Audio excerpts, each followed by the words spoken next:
Assalamualaikum warahmatullahi wabarakatuh. Jumpa lagi dengan saya di channel Kang Hayat. Semoga Bapak Ibu semua sehat walafiat dan terhindar dari COVID-19.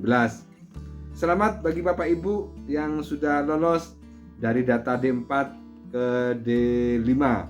Untuk data D5 ada banyak hal yang harus Bapak Ibu lakukan. Ini adalah proses terakhir Bapak Ibu penentuan apakah Bapak Ibu lolos sertifikasi atau tidak. Simak terus.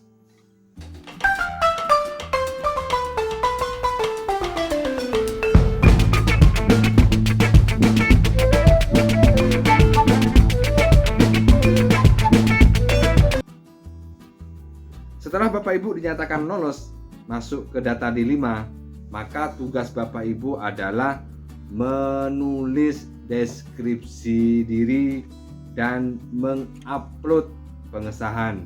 Jadi yang paling penting adalah Bapak Ibu bagaimana menulis deskripsi diri dengan baik agar reviewer tertarik terhadap apa yang sudah Bapak Ibu tulis, terhadap apa yang sudah Bapak Ibu lakukan selama Bapak Ibu menjadi dosen, dan Bapak Ibu diloloskan untuk lulus sertifikasi dosen. Tapi sebelumnya, yang belum subscribe, silakan di-subscribe dulu. Jangan lupa tekan tombol loncengnya untuk mengikuti video-video terbaru saya agar memiliki nilai kemanfaatan dan kebaikan lebih luas. Jangan lupa juga di-share dan like. Dikomentari jika ada yang perlu Bapak Ibu komentari, atau ada opini atau ada masukan, silakan Bapak Ibu tulis di kolom komentar video ini. Setelah Bapak Ibu masuk data D5, maka Bapak Ibu diwajibkan untuk menulis deskripsi diri di layanan Serdros atau di sister di layanan Serdros. Tapi sebelumnya Bapak Ibu harus paham dulu apa itu deskripsi diri. Deskripsi diri adalah pernyataan diri dosen yang bersangkutan tentang prestasi dan kontribusi yang telah diberikannya dalam pelaksanaan dan pengembangan Tridharma Perguruan Tinggi. Jadi deskripsi diri itu adalah kontribusi dan prestasi dosen yang sudah dilakukan untuk pengembangan Tridharma Perguruan Tinggi, pendidikan, penelitian, pengabdian, dan penunjang lainnya. Sehingga deskripsi diri itu adalah tentang diri kita yang sudah melakukan sesuatu untuk kontribusi di dalam pengembangan Tridharma Perguruan Tinggi kita. Jadi deskripsi diri itu adalah apa yang sudah kita lakukan sebagai dosen di dalam menjalankan kewajibannya mengajar, meneliti, mengabdi, atau hal lain yang berkaitan dengan aktivitas diri kita sebagai dosen. Itu yang disampaikan di dalam deskripsi diri, bukan deskripsi orang lain, bukan deskripsi kelompok, tetapi deskripsi diri kita sendiri sebagai dosen. Oleh karena itu, maka pastinya setiap dosen memiliki deskripsi diri masing-masing, yang itu dibedakan dengan karakter setiap dosen. Setiap dosen memiliki karakter dan keunikan sendiri-sendiri. Oleh karena itu, untuk video kali ini saya akan memberikan cara mudah di dalam menulis deskripsi diri. Cara yang baik untuk menulis deskripsi diri. Yang pertama adalah jujur. Artinya apa yang sudah kita lakukan kita tulis, kemudian diikuti dengan bukti-bukti. Misalnya menulis artikel di jurnal A, maka Bapak Ibu wajib mencantumkan link jurnalnya. Diterbitkan di volume berapa, nomor berapa, halaman berapa. Kemudian di akhir cantumkan link artikel yang dipublikasikan di jurnal tersebut. Atau Bapak Ibu misalnya melakukan pengabdian kepada masyarakat, dibuktikan dengan surat keputusan berkaitan dengan surat penugasan Bapak Ibu di dalam proses pengabdian kepada masyarakat itu. Disampaikan nomor suratnya nomor berapa, dilakukan selama berapa tahun, berapa bulan, outputnya apa, outcome-nya apa, sampaikan di dalam deskripsi diri. Jadi menulis deskripsi diri itu harus dengan jujur, mulai dari inputnya, prosesnya, outputnya sampai outcome-nya harus betul-betul ada buktinya, betul-betul dilakukan secara jujur. Yang kedua adalah berikan contoh nyata. Berikan contoh nyata, sehingga dengan adanya contoh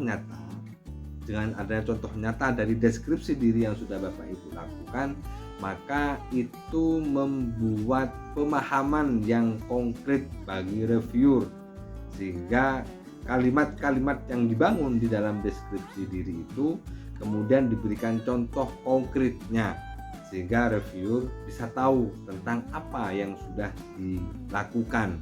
Misalnya ide kreatif itu contoh nyatanya apa? Tidak hanya penjelasan tentang ide kreatif, tetapi ada contoh-contoh praktis yang sudah dilakukan oleh Bapak Ibu di dalam proses peningkatan kualitas pembelajaran yang ada di poin ide kreatif.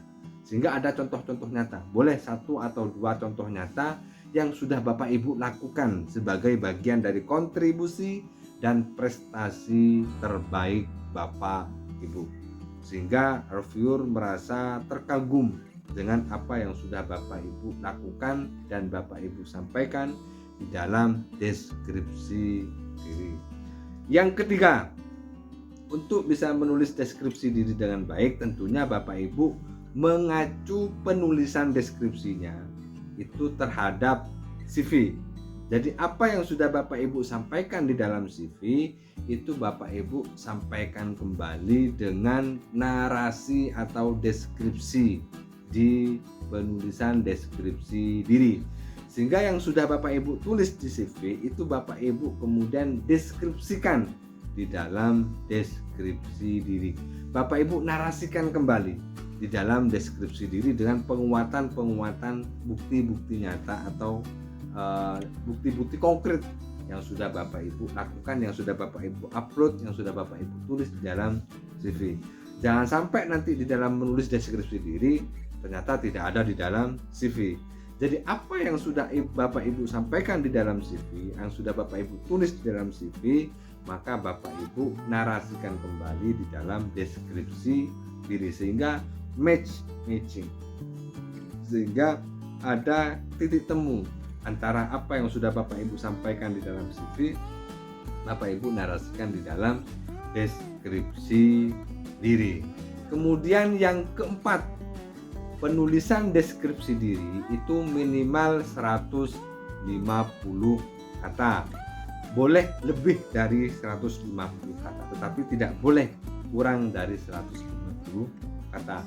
Lebihnya seberapa banyak tergantung dari kebutuhan. Kalau saya biasanya menyesuaikan kebutuhan. Kalau misalnya publikasinya banyak, yang terbaik banyak, sampai misalnya 500 kata misalnya, tidak apa-apa.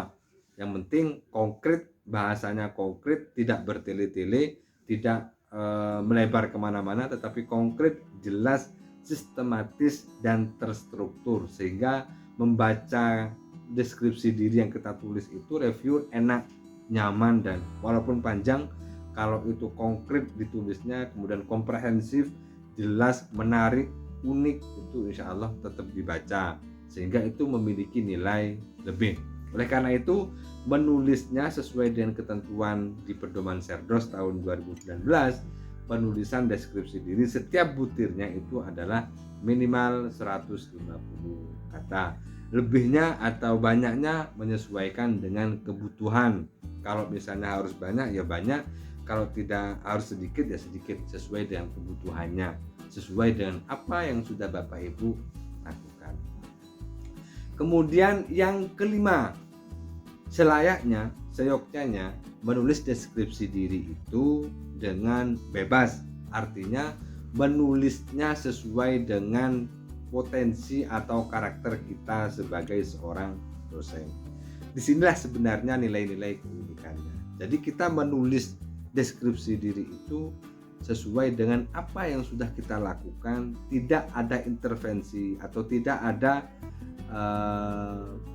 intervensi dari bacaan yang lain, tidak ada penyamaan dari deskripsi dirinya orang lain, tetapi ini adalah murni dari deskripsi diri yang ditulis secara bebas oleh dosen itu sendiri, tidak minta tolong kepada orang lain untuk menuliskannya, tidak menulis tetapi melihat atau mencontoh punyanya orang lain, tetapi menulis berdasarkan sesuai dengan apa yang dipahami oleh diri kita sendiri sebagai dosen. Kemudian yang keenam, ditulis secara sistematis dan terstruktur. Itu artinya bahwa penulisan deskripsi diri secara sistematis, tersistematis, bebas dari intervensi, bebas sesuai dengan apa yang kita miliki, kita lakukan sesuai dengan potensi yang kita miliki, tetapi penulisan secara bebas itu harus terstruktur dan sistematis, sehingga nanti membacanya itu reviewer enak, harus jelas SPOK-nya, harus jelas mana subjek, mana objek, mana keterangan dan seterusnya. Jangan diputar-putar, jangan dibolak-balik, sehingga nanti reviewer ketika membaca itu enak, nyaman, dia merasa tenang, merasa jelas, merasa lengkap informasi yang diberikan oleh dosen. Maka tulis deskripsi diri itu secara sistematis dan terstruktur.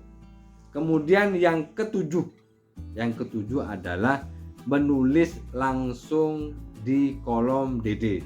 Walaupun misalnya ada teknik menulis dulu di Word, kemudian di copy paste di Notepad, kemudian dipindah ke kolom deskripsi diri.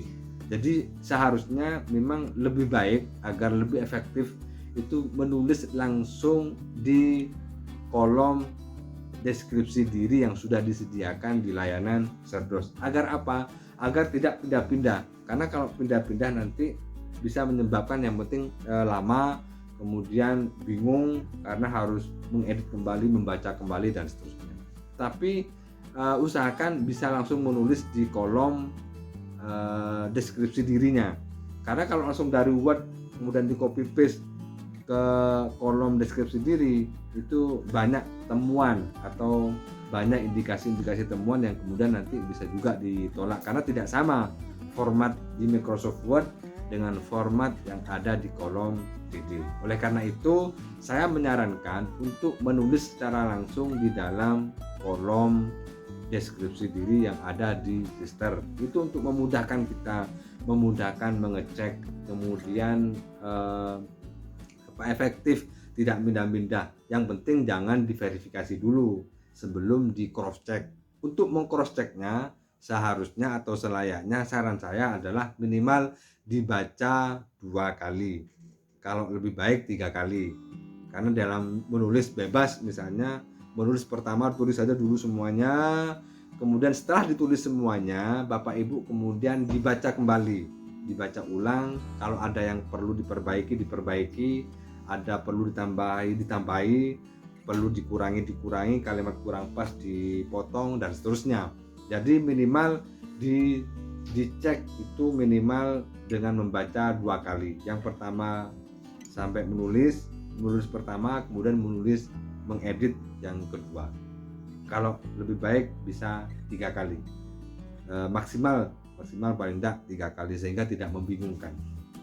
Jadi itu saran dari saya agar lebih efektif dan bisa menulis secara langsung di dalam kolom deskripsi diri. Yang penting jangan diverifikasi dulu.